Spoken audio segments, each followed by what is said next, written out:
again, everyone. It's Todd Sturridge, the horror nerd, here at New Jersey HorrorCon and Film Festival. It's the final day of the con, but I gotta say, this celebrity room here is jumping. We have a good crowd today. I think one of the reasons is because we have an amazing Revenge of the Nerds reunion going on this weekend. There's so many of the original cast members here, and I am having a blast. I look at all the tables and all the banners here, and I am just having a blast. And speaking of Revenge of the Nerds, with me right now, Larry B. Scott. Larry, how are you? I'm doing good, Todd. How you doing today? I am doing great. How you guys doing? Doing good? Good. All right. You know, I always tell everybody I really am just a fan at heart who gets to do some cool stuff. So to get to meet this whole cast this weekend has been an absolute thrill for me. And I just hope you realize, like, all the joy that you've brought to our moviegoers over the years. So nice. I tell you what's really interesting. As an actor, unless you do these type of events, you really have no clue about the love that's out there. I mean, you're basically, think of it this way, you're basically sitting on your couch. And how many of y'all come to my couch?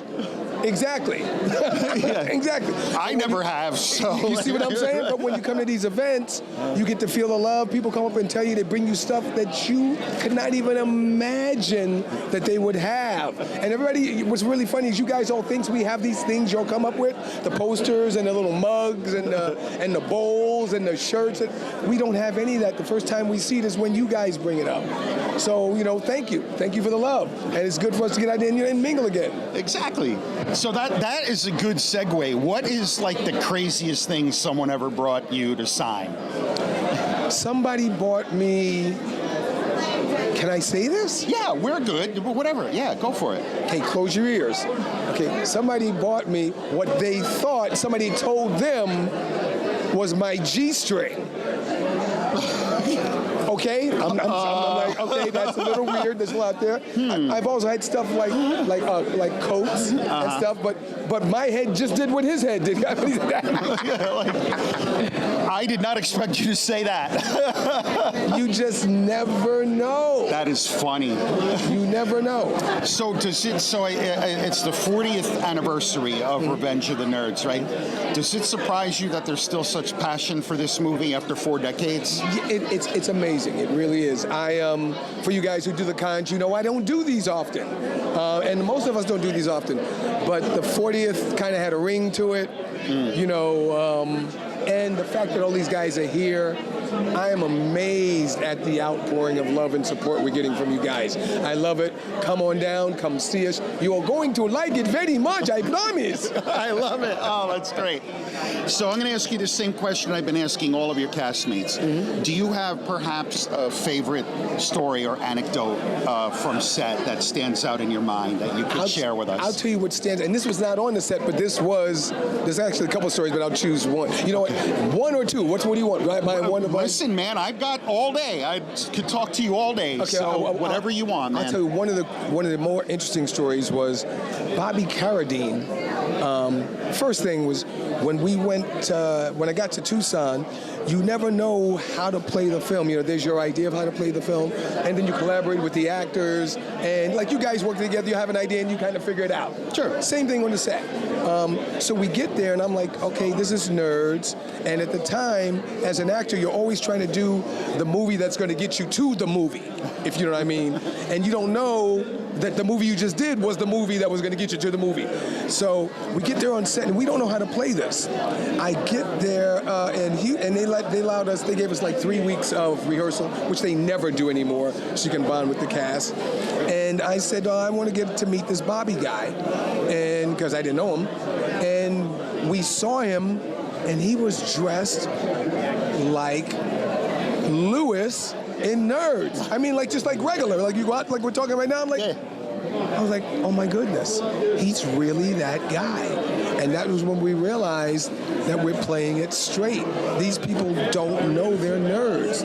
And that tended out to be a defining quality that kind of held true. And made it good and made it easy for us to do it. And the fact that 20th Century Fox didn't like us, so they kind of just left us alone. They're like, yeah, nerd film, whatever. So we got to do what we wanted to do, and that was really kind of cool. That allows the freedom to kind of just make each other laugh. Sure. And you know from being creative, man, people tell you what to do, but there's nothing like when you guys bond and y'all figure it out on your own. Yeah, man, when I do this, people ask me about it, and I'm like, look, I always just wing it because I like that creativity and that spontaneity, you know? But it's all inside a platform. Yeah, right. There's parameters, you know. That's funny that, you know, you're right about the movie. They don't know they're nerds. I was definitely a nerd in school, and I knew it. And you and trust me, the jocks let and us the jocks know knew it. that we were nerds. And then the other story is what people don't know is Bobby Carradine is a race car driver, professional. That I did not know. Yeah. And he took me out back then. Okay, I'm dating myself right now. The Z28 Charger had just come out then. And I was like, you're a race car driver, right? So he said, come here, get in the car. He got in the car and he took me out. This is Tucson now, so when he took me out to the desert on a drive at about 150 miles an hour with hairpin turns, my arm was glued to the seat. And I did not, and I was like this when I came back. He's like, you want to do it again? I was like, I don't think so, I think I'm good. So that was just something that always sticks in my mind. Those are things you'll never know unless you're on the set. Oh, that is a great story. Thanks so much for sharing that with us. No problem, Todd. So before I let you go, like there's a ton, I don't want to keep you, you know, from the fans here. I mean, this place is jumping today. Any final words you'd like to share with the fans out there? First, thank you, 1,000 thank yous. Please showing up in support. That really helps us. It fuels us. And for your next generation of actors, I have an online class, TSAW Online. You guys can put up the Cairo, but it's tsawonline.com. For the next generation guys, we teach you how to audition, we give you a technique, we give you confidence, so you can be the next me or better than the next me. How about that? Very cool. Larry, thank you so much for a few minutes of your time. Thank you so much. It is a joy to get to meet everybody and to get to speak with you. I do appreciate your time. And one last thing I'm going to tell you for those guys who are in it, I've somehow transferred into the rapper whisperer. I coach Method Man, Cardi B, 2 Chainz, Too Short, Young Miami, Too Rare.